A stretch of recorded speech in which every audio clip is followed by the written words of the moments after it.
Hello there everybody and welcome to episode 15 of the Train Sim News Show. I've been fairly busy most of this week, which is why this episode's going to be coming out later than usual. Though none of you care, let's just jump right into what I have to discuss today. So the first bit of news to discuss is about the Voith Gravita. And none of you should be surprised that it's bad once again. And to be fair, I was kind of expecting it to be, borderline decent. But no, it feels really lazily made. So what exactly is wrong with it? Well, the sounds are a complete joke, as usual. In fact, I think the run sounds are nicked from the Armstrong Powerhouse. Or should I say, donated from the Armstrong Powerhouse. Well, alongside the sounds, the physics are a joke, the braking power is absurd. Overall, it's just an unpleasant train to drive. And for once, I'm not even in the minority. The German community are absolutely destroying this train. I'll link you the thread of where they're discussing about it in the description, but it looks like nobody seems to like this train, and should I be surprised? Well no, because this is Dovetail and this is what they do best. Generating unnecessary hype over and over again, and then every single time somebody purchases a train as bad as this, they turn around to you and say, "Your transaction is most appreciated." And thus, the vicious cycle of train sim continues to flow. The only good thing about this train that I can say is that it offers some variation, because the only other train of its similar size was the BR294, from what I'm remembering. But that alone isn't enough to justify the quality or the price of this train. If you are so desperate for this train, I highly recommend you head down to Norfolk to a car boot sale, where somebody will be selling it on a floppy disk for $5. Also, if you have bought this already, get a refund as soon as possible. That's all I can really say. Now, moving on. Well, if you managed to get past all the salt generated from episode 14, you would have noticed that Geordie managed to comment. Yeah, somebody linked the video to Geordie via, I think UK Train Sim, and whilst I don't know who this person is, I'd like to kindly thank them for doing so. Also, I really like the response Geordie gave. He didn't false flag the video, he didn't rage quit or type it up on an angry forum saying, "Oh, I don't know, somebody disliked my work," or something like that. And yeah, it's a really good response. You can go back to episode 14 if you want to see more of the replies in detail. But other than that, yeah, good response. Thank you very much for watching my video and responding to it, Geordie. And thank you very much to the anonymous person who sent him the video. Your assistance is most appreciated. Well, the next thing to discuss revolves around Fastline Simulation. Not many people have really asked me about Fastline Simulation, and this picture pretty much sums up my opinion. I don't hate them, but I really don't care for them either, to be honest. Sorry. Most of the content that I make is not really up my street. I don't really care for Rail Freight or BR Blue that much. I don't hate it, but I just don't really care for it that much. Because of that, I didn't really see that much of a point talking about Fastline Simulation, unless somebody actually came up to me asking, "Oh, what do you think about Fastline Simulation?" Until now. Earlier this month, they posted this sort of news update blog post on their website, and whilst we're going to riff over it today, we're not going to riff over the entire thing, because most of it is just filler, but it does bring up a few important things that I would like to discuss.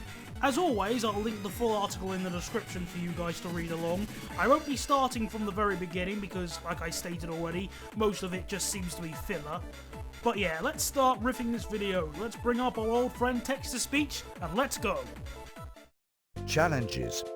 Given that I was looking for a change to finally start living with my wife and son, it seemed an ideal time to give Fastline the full attention it deserved and to see if it could provide the income to pay the mortgage and put food on the table. To be honest, that does seem a bit ambitious to me.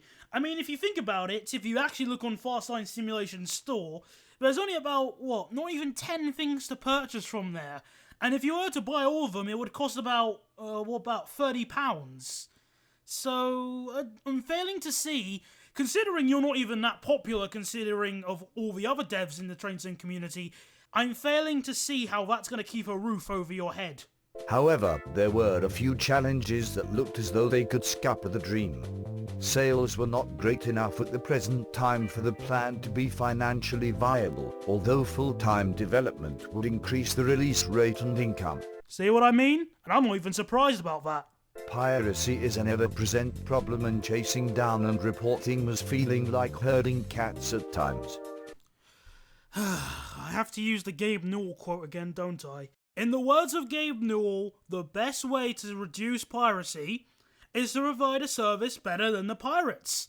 And as I've mentioned in previous episodes, this is something that the business model of Train Simulator actively avoids doing. Now granted, Fastline Simulation doesn't whore out that much content compared to any of the other devs, but I thought I'd mention that anyway just to get the point across. There is a huge number of train simmers out there who we're not reaching as they don't use community websites, etc. To be honest, that scenario kind of falls under a situation of their loss equals our gain. Because if you think about it, if someone can't be bothered to search around on Google for Train Simulator community websites, they miss out on getting some neat reskins and routes. That's their problem, not yours or mine. Come to think of it, a similar thing applies to my Train Sim News show. Some people are unsure about using third-party content downloaded from the internet.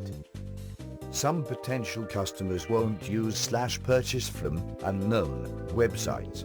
I left those 2 points right together because, to be honest, they were fairly legit. I can't really blame people for not being completely confident in purchasing from those who may or may not be PayPal verified, for example. Well, that was all of the first paragraph I wanted to really discuss about. Now let's go on to the next one, where they talk about their ideas and solutions to get past these issues. The main one being joining the dark side.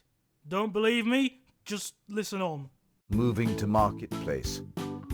After some consideration of the challenges to making Fastline viable, family supporting enterprise, the logical solution seemed to be to join with Dovetail Games as a part of the partner program and move to distributing our future expansions via marketplace.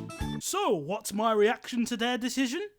Well, it's somewhat on the lines of this. Not like that! Not like that! No! You know, I am really surprised I have gone this far into making the new show, yet I have not talked about the marketplace, not even once, and for that I apologise. Now before I continue, I want to make one thing clear. When I say marketplace, I'm referring to the Train Simulator marketplace, not the Steam marketplace, which for the most part, I don't really have a problem with. In fact, I use the Steam marketplace quite frequently, because I play TF2 a lot and I do a lot of selling of weapons and hats and stuff.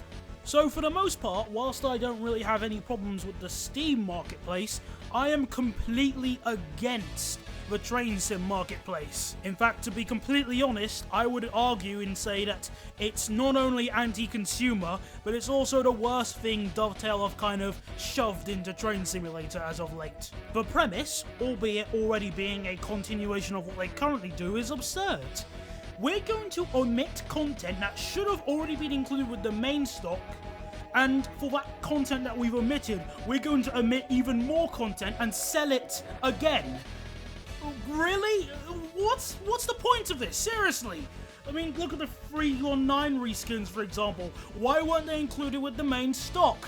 And why stop there? How about wagons and stuff? And, oh, better yet, why don't we take a stab at route builders? Oh yeah, isn't that really nice? What ultimately ends up happening is that the Train Simulator marketplace doesn't reward those who do purchase all these little things. More so, it punishes those who don't. It punishes scenario creators, especially if they want to make their scenarios a bit more realistic with the correct liveries or correct rolling stock in some cases. And it punishes route builders if they want to commit the terrible, heinous crime of wanting to make their routes feel a bit more realistic. And who happens to be building a route that they want to use some of these assets? I'll give you a bit of a little clue. So what has Fastline Simulation got to do with this, you ask? Well, firstly, they're not really trying to do anything to prevent or solve the aforementioned problems with the marketplace that I outlined.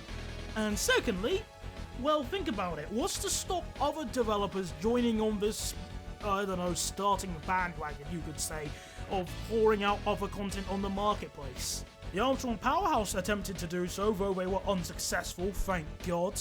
And before anybody comes and tells me this is a slippery slope argument, no, it's not, because all the points are legitimate. And again, this could happen. If they weren't legitimate, or they had no sort of reasoning between each other, or they didn't connect, then yes, you'd be right, it would be a slippery slope argument. You laugh now, but I guarantee you won't be laughing when 95% of the devs end up pouring out content both on their website and the marketplace. Because, you know, capitalism. Now let's get back to Fastline Simulation's blog post. We haven't got much to cover, so don't worry, this episode won't be 20 minutes long. Well, I hope it won't be. The positives that we saw from this included access to the whole train simulator user base through integration of marketplace in the simulator itself. Content becomes trusted and official. Again, two fairly legit points, though I should say that just because you have access to the whole train sim community doesn't mean the whole train simulator community will purchase everything you shove on the marketplace. Protection of content to limit piracy via DRM systems. If people already know how to pirate on Train Simulator, there's a chance that they'll already know how to bypass the DRM. In this day and age, using DRM to prevent piracy or even limit piracy is about as effective as using a colander to protect you from a thunderstorm. We get to bounce ideas off the nice people at Dovetail Games, and boy have we been bouncing. Nah, I don't really like the response he gave there. It's almost like he said, you know what? I could take suggestions from my loyal fans and customers, but I'm not gonna bother. It's like, what have they done for me? Instead, I'll take ideas and suggestions for new content from a random group of people who are based in Chatham who I don't know anything about. Now, don't get me wrong, I will never say that the Train Simulator community is good, at least from my personal experience, but I'll say this, they will never run out of ideas. Content becomes workshop compatible and can therefore be used in scenarios shared via Valve. Steam customers no longer have to worry about losing downloads and reinstalling after hard drive failures, as it will download automatically when they reinstall Train Simulator from Steam. Wow, would you look at that? Two legitimate points right next to each other again. I think this is the third time that's happened. Again, those points are fairly legitimate, and the last one is actually a really good thing about it. But other than that, yeah, that's pretty much all I have to say in regards to this paragraph. And now that I think about it, I think that was pretty much everything I wanted to cover on their page. There was one more line of text on their changes paragraph, which mentioned about their future content on the marketplace being more focused and may feature less variation than previously, yet they have not provided any reasons why, and I'd like to know, is it because you don't want your stuff being too good for the marketplace? You haven't provided a reason, I'd like to find out why. So, what are my final thoughts? You know what, I'm not even gonna make any clever analogies or anything, I'm just gonna say that I am not convinced that Fastline Simulation moving to the marketplace and releasing any future content on the marketplace only is a good idea. After reading his blog post multiple times, can I say. Even then, don't Dovetail or Steam take a stake from the profits made? I'm assuming they would, because it's their system, they want to get some profit out of it as well. So it doesn't even seem that viable when you think about it. But yeah, he's already made his decision and I highly doubt he'll go back on it. So that's pretty much all I can say in regards to Fastline Simulation for the time being. Now, moving on to Train Sim news related news. A couple of days ago, I decided to create something in order to manage announcements better in regards to the new show, as well as other things related to discussion. And that is a Patreon campaign. Nah, I'm kidding, I created a Steamgroup.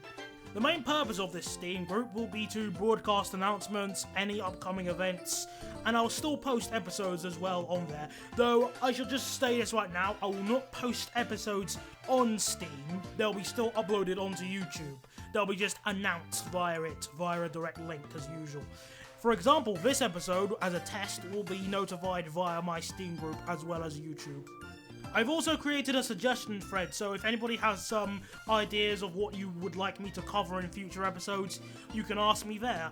Don't worry, I'll still reply to YouTube comments and PMs, okay? I'm not abandoning YouTube. I won't leave YouTube until YouTube makes me leave. Well, thank you very much for watching this episode. The link to the Steam group is in the description, and I'll speak to you guys later. Goodbye!